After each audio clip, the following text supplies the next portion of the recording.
We're taking a short break this week. We'll have fresh interviews with Australia's technology leaders soon. This episode is brought to you by Cisco. Cisco has pledged to positively impact 1 billion people by 2025, embracing the transformative power of technology to create a more inclusive world. Head to cisco.com.au to learn more about this pledge. Hello and welcome to this week's CXO Challenge interview on the iTnews podcast. This week we're talking to Aaron Whitehand, who is the Director of Software Engineering at Deakin University. Deakin is in the process of modernising its approach to software delivery by adopting standard tooling and ways of work to get code into production faster. We begin with Aaron talking about the evolution of software engineering as a practice and discipline at the university. As always, we hope you enjoy the conversation. The first question I had was really just as a bit of a setting the scene. I wondered if you could just talk a little bit about software engineering at Deakin University, how it's structured, how big the team is, what your remit is, that kind of thing. So the software engineering team is a relatively new team in the sense of the name or the software engineering. So my role as Director of Software Engineering, I've been in for about a year. So the team's comprised of about 45 people, which span the remit of application architecture, software development, testing, software operations, and DevOps, I suppose, practices. In terms of software engineering as a discipline, I think Deakin has been over the last few years embarking on a relatively aggressive modernisation of practice. And so in line with a DevOps strategy and cloud-native application development practices, we've been looking to modernise how we approach things there. And a key piece of that is automation, which is obviously a part of any DevOps kind of transformation and focuses on taking all those manual steps out of the process and what today is about. But I'll just pause there. Can you maybe step back a bit and explain how software development was managed prior to the software engineering team being put in place? I suppose the software development practices at Deakin were somewhat contemporary in large IT organisations. Modernisation of practice can sometimes occur slowly over time. And so we have a very strong contemporary software development practices here, but have followed waterfall style approaches in our delivery for some years up until 7 or 8 years ago when we introduced more agile ways of working. And so that has been a large change, I think, for our team, but one that we've taken in our stride. And now we work in a more iterative delivery fashion. And our development team and our development process has needed to change from a cultural point of view over that time to be able to respond to what the immediate customer needs are. So being one of the key focuses of DevOps is obviously to have a stronger alignment to our customers and our business needs. And so that's something that we've needed to focus heavily on over the last 2 years. Like I said, we've been trying to modernise our approaches. Where did all this come from? How did it begin, and what was kind of the driver to get this going? That's a good question. For me, it kind of started with an implementation of a platform here at Deakin and a look to do something different in how we deliver applications or services on top of it. And it was really a progressive thing over time where we're exposed to doing something a little bit different. And then we saw, as a result of, we're actually working with a partner on an implementation there. So we're exposed to some newer ways of working that really resonated with some people, including myself, in the organisation. And it was after that engagement that I think we started to think about DevOps more seriously. We started to draft a strategy around how we would transform or start to adopt DevOps practices. And then it kind of grew from there. And what was it specifically about that engagement that really drew you and drew some of these other interested parties to start to go down this path? Well, being a central IT department, it started for me certainly with the technology. And whilst over time, I'd learned that the keys to success of a DevOps transformation are not the keys aren't necessarily the technology. Being in technology and being hands-on at the time, it was certainly something that was the door in for me. So understanding the value of IT process automation and the different tools that we were using at the time to remove manual steps was something that was at the forefront of my mind. So I was actioning tasks on a daily basis that were manual and they were very time consuming. And so for me, the biggest eye-opener was the fact that I could start to automate some of these low value add activities and start to deliver more value quicker to our customers. And do you want to just explain a little bit about maybe some of those previous workflows? So where you were talking about manual handoffs or the way that a feature or a new product would transition through eSolutions out to production? I can think of a specific workflow or I suppose the developer experience or the developer workflow where a lot of the tasks, like I said, that I was undertaking on a daily basis would sometimes take me up to 2 or 3 hours per code change to realise something in a production sense or that value being delivered. And these were things like code reviews, working with peers, handoffs to either security or handoffs to testers for other manual effort to take place. And obviously these workflows are code-based by code-based consideration. We've had duplication of tools, varying levels of maturity over time. Some teams not even using any forms of IT process automation, and that manual effort was quite large in those teams. And I suppose having a solution where we could rationalise those tools, achieve some consistency and really provide enablement for teams at scale whilst achieving efficiency, we just struggled to do that otherwise. So having this tool in place now enables us to do that. Just going back to something you mentioned though, that there were process automation variations between the different platform owners or between the different teams. Yes.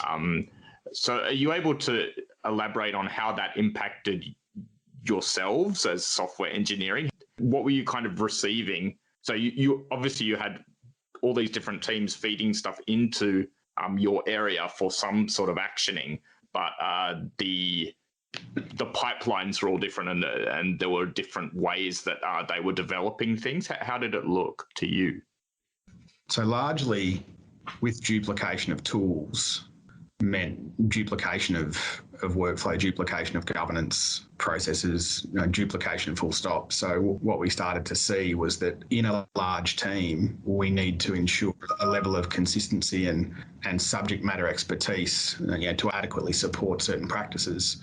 And so with the duplication of tools, with the need to couple less mature tools with other open source or commercial offerings to provide certain features, we were either duplicating spend or having to educate a large number of people on a large number of solutions, a large number of platforms. And so as we started to scale, that became very difficult. Very complex, very time consuming for us to do. So that was, I think, the main consideration. Something that you mentioned just then was around the number of tools that were in play. And I wanted to ask about this because this is obviously something that happens a lot within software development environments, is that developers want to use particular tools or they want to bring tools into organizations and that they want to have a lot of choice in terms of the tools that they're using. So I wondered how you balanced that kind of thing, which is obviously quite important to attracting developers and retaining developers, how you balance that against the idea that you wanted to sort of standardize around a particular stack or particular tool set. I think as we started to scale and focus, I suppose, somewhat on some differentiating products for us over the years, we've seen a change in speed or a change in willingness in different areas to adopt newer technologies.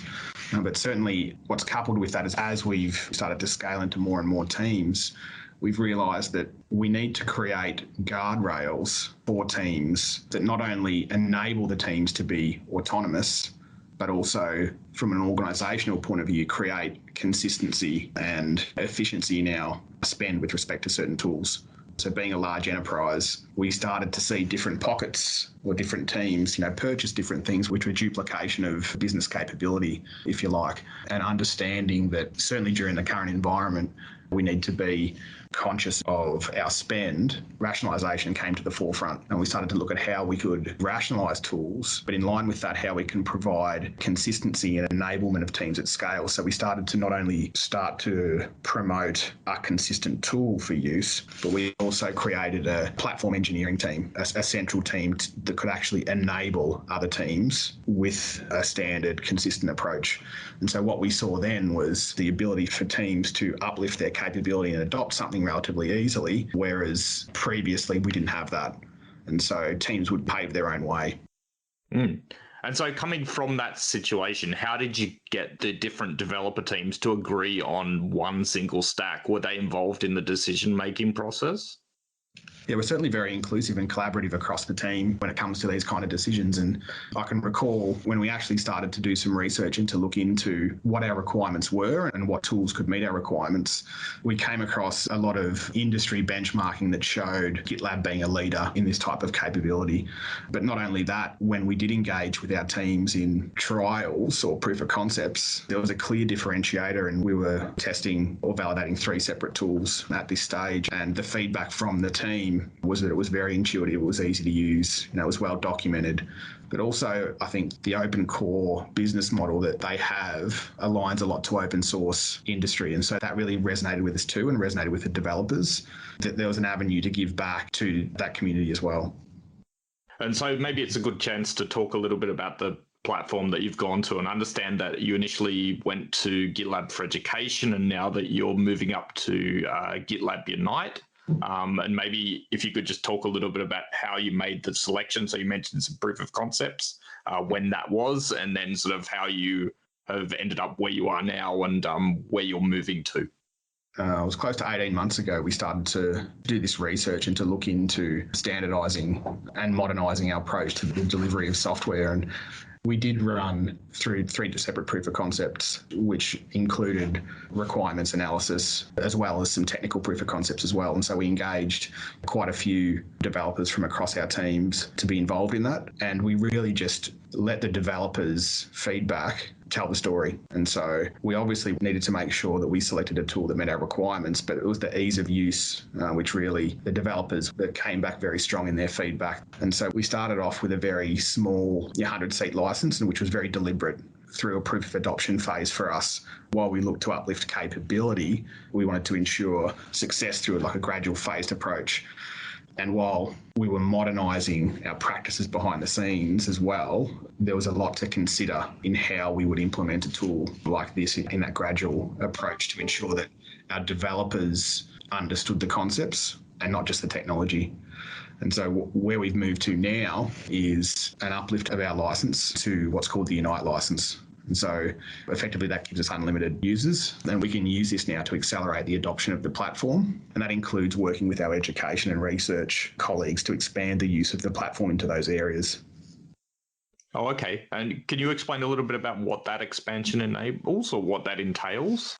What the expansion looks like from an eSolutions point of view across the different delivery teams that we have is that we can now look to continue to grow almost like a community, a practice model, to bring in champions across teams and to actually dedicate effort to uplift capability in bringing these teams into the tool. But also from an education and research point of view, we're working with those areas of the business to understand how they can leverage the tool and how it would benefit them. And there's no question that DevOps is a standard practice in the industry at the moment. And I'm a strong believer in that organisations that don't embrace it won't achieve the same level of success as their peers. And this kind of exposure and success is true also in the new generation of learners that we have coming through Deakin, and providing that industry best practice tooling and experience improves their level of employability. And so as they step into the workforce, they're going to be taking with them all of the tools and the experiences that are best practice in the industry. So as a part of our plan now, we have started to engage some key stakeholders across those areas on those possibilities of integrating the services into different learning outcomes and research outcomes. But we also can use these best practice offerings to give student interns hands-on experience in the tools from an enterprise context as well. Just one other question I had was around the shift left, which you'd mentioned earlier up in the conversation. Can you talk a little bit about how you've shifted security and shifted testing and other things left through this transformation of software engineering practice, for example?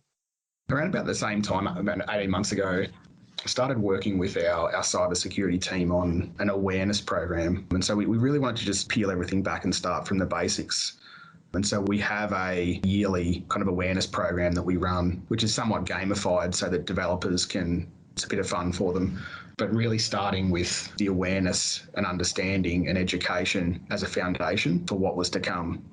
And so we wanted to do that, like I said before, because we're looking to modernise a lot of our practices. And what came with that was that shift left in a lot of practices, security and testing, like you mentioned. And so similarly with testing, we have had, I suppose, the test team move in as a part of our software engineering team now. So what that gives us is a level of exposure across our development teams to test approaches, and we can start to build that foundational piece in. We did start to build that foundational piece in as well. And so what we've then been able to transition to is a level of tooling that really brings this to the forefront as well. And so in addition to our agile teams and having those built in a fully autonomous way, these different types of SMEs working together, they can then use a common tool set which bring these types of practices to the forefront of what it is that they do.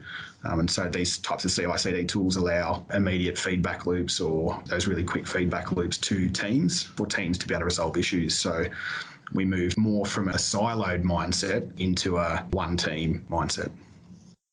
Just as a final question from me, one thing I'm asking everyone is what excites you about 2021 and also beyond? Obviously, we've talked about some of the really interesting things that you're doing in terms of expanding this into research and potentially students, but within your realm of software engineering, what's getting you excited?